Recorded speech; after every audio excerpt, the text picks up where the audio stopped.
Okay, so you know that feeling. You've studied English for ages. You know tons of words, maybe even the grammar rules.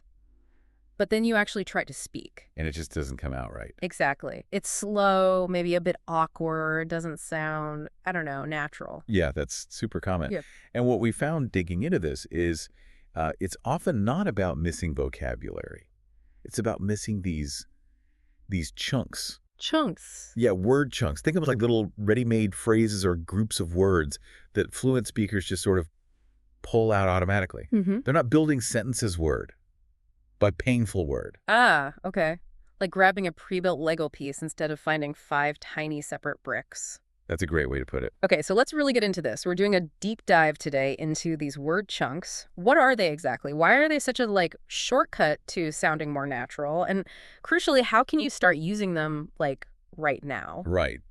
So first things first, what is a chunk? Basically, it's just a group of words that you hear together so often they kind of fuse in your brain. They become one unit. Exactly. One smooth unit.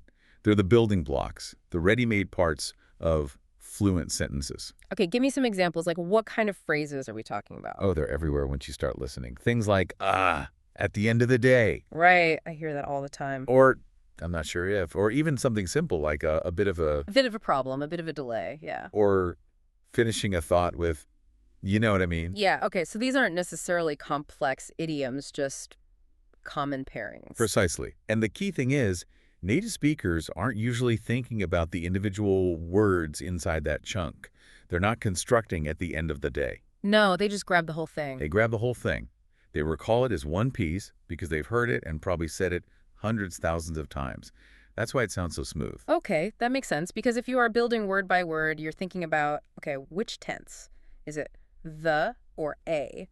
Which preposition fits here? It's exhausting. It really is. That's the mental juggling act. Mm. Fluent speakers bypass a lot of that because they operate at the chunk level. It's instant recall. Okay, but this is where it gets really interesting for you listening.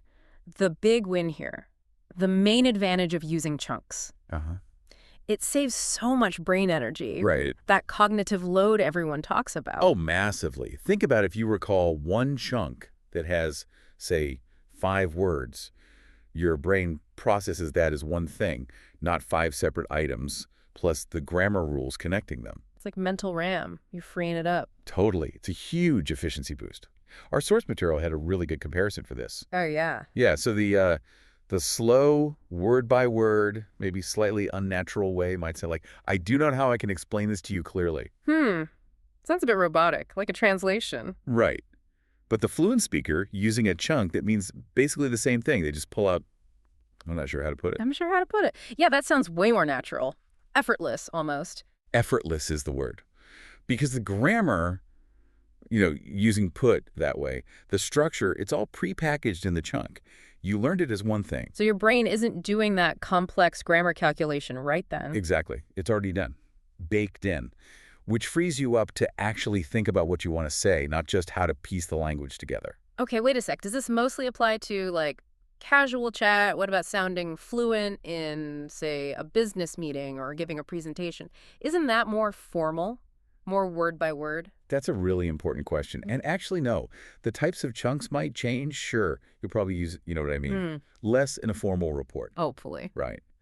But the principle is exactly the same. Academic and professional English are full of their own chunks. Things like, in contrast to, or on the basis of these findings, or it is widely accepted that. Okay. Those are definitely chunks you hear in more formal settings. They absolutely are. And mastering those chunks is what makes formal communication flow smoothly, too. It's the same mechanism, just different building blocks. Wow, okay. So the takeaway then is pretty universal. Collect these chunks, practice them, use them, and your English gets faster and you sound more confident. Doesn't matter if it's coffee shop talk or a boardroom presentation. That's the core idea. The more chunks you have ready to go, the less real-time construction you need to do. All right, let's make this practical. People listening want tools they can use, like today. So how about we look at chunks for specific situations? The source mentioned categorizing them. Yeah, that's super helpful. Thinking about why you're speaking, like managing the conversation. Okay, let's start with a common one, giving an opinion. It's easy to sound a bit blunt or maybe too simple if you just say, I think, all the time. Right.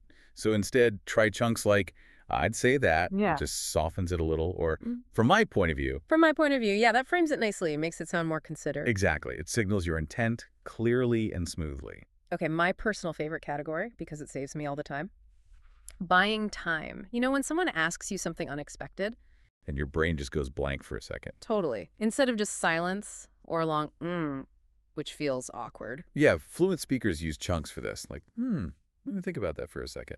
That sounds so much better. It gives you a moment. Or, that's a good question. Again, buys you a few seconds, keeps the conversation flowing, and makes your pause seem intentional, not like you're lost. Genius. Okay, what about interaction? Like agreeing with someone, saying, yes, I understand, can sound a bit stiff. A little formal, maybe. For agreeing in a more connected way, try things like, I totally get you. Oh, I like that. I totally get you. Or simply, that's so true. These show you're really listening and connecting with what they said. It builds rapport. And the flip side, disagreeing without being, rude or shutting things down. Soft disagreement, crucial skill. Instead of a blunt, no, use buffer chunks.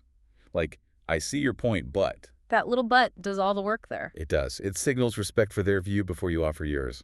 Or another great one is, not necessarily. Ooh, subtle. Not necessarily. I like that. It gently questions the premise without direct confrontation. These little phrases make a huge difference in how smooth and, frankly, how polite your interactions feel. They really do. It's about social fluency too, isn't it? Absolutely. And then there are just the everyday connectors, the conversational glue. The everyday talk stuff. Yeah, like when you're comparing things, it's kind of like, or that check-in phrase we mentioned, you know what I mean? Yeah. These just help grease the wheels of conversation. Okay, so the source suggested a target. Learning, 5 to 10 of these a week? Yeah, something like that. It sounds small, but consistently adding just 5-10 useful chunks like these every week can genuinely transform the rhythm and feel of your spoken English over time. That feels achievable. Okay, so we know what chunks are and why they're important. Now, the million-dollar question, how do you actually get them from, say, a list in your notebook into your active automatic speaking? There's a method, right? Yes, a clear 4-step process came out of the material, and it starts with your ears. Step 1, listen first, but listen differently. How soon? Don't just listen for new words. Actively listen for patterns, for groups of words that seem to get together. Become a chunk spotter in podcasts, shows, conversations, anywhere you hear English. Okay, so notice the repetitions, the phrases that keep popping up. Got it. Then what? Step 2, write them down. But crucially, write them down as the full phrase. Don't break it up. Treat at the end of the day as one single item in your notes. Reinforce that idea of it being one unit. Exactly. Then step 3, and this is key, repeat them out loud. Not just silently reading them. No, you have to say them. Focus on the sound, the rhythm, the intonation of the whole chunk. Try to mimic how you heard it. Say, I see your point, but over and over, getting the flow right. This builds the muscle memory for your mouth. Right, locking in the sound pattern. Makes sense. And the final step. Step 4, use them. You have to actually try them out. Intentionally slip them into conversations, maybe emails, even just talking to yourself. Put them into practice. Yes. Every time you use a chunk successfully, your brain gets a little signal. Hey, this thing is useful. Let's keep it handy. And that repetition in use is what makes it automatic. That's the mechanism. It tells your brain, this isn't just 5 random words. This is one useful, ready-to-go unit. Store it as such. Okay, this connects back to something really important the source mentioned about what fluency actually is. It's not just about speed, is it? No, that's a huge misconception. People think fluency means talking really fast. But it's more about speaking in connected groups. It's about rhythm. Rhythm, how so? Well, think about the sound. If you say each word separately with equal stress, it sounds very choppy. Like the example, can you help me with my English? Yeah, sounds like a reading exercise, not a conversation. Staccato. Exactly. Staccato. But when you use chunks, the words flow together. Some words get reduced, others get stressed, creating a natural rhythm. Can you help me with my English? Can you help me with my English? Yeah, it flows. The little words almost disappear. They blend together. And that connected rhythm is what native or fluent speakers instantly recognize. It signals that you're comfortable, that you've internalized how the language works at a phrase level. So fluency is less about speed, more about flow and chunking. Precisely. Smooth, connected speech, not just fast, isolated words. Okay, so wrapping this all up, what's the big takeaway for everyone listening? If you want to sound more fluent, more natural, more confident. Shift your focus. Stop obsessing only over individual words and grammar rules in isolation. Start actively noticing, collecting, and using these ready-made word chunks. It's about building with bigger blocks. It really is. So here's a challenge for you right now. Okay, lay it on us. After this deep dive, find a short piece of English, could be a video clip, part of a song, listen to a colleague, and just actively listen for chunks. Write down 3 complete chunks you hear. Cool phrases, right? Like maybe you hear, to be honest with you, or I'm meaning to ask, or as far as I know. Perfect examples. Write the whole thing down. Then, and this is the important part, say each chunk out loud, maybe 10 times. Really focus on the rhythm, the flow. Get it smooth. Make it roll off the tongue. Exactly. And then, the final step. Try to use at least one of those chunks in your very next English interaction.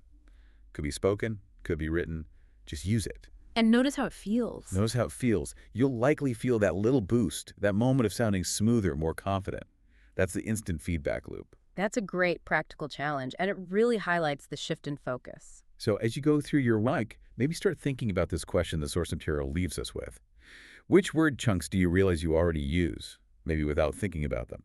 And which new ones, maybe from today's discussion or your listening practice, will you actively commit to learning and using this week? Because making that conscious effort to collect and use just a few new chunks regularly, that's what really starts to change the whole rhythm and feel of your spoken English. That's the path to unlocking that natural flow.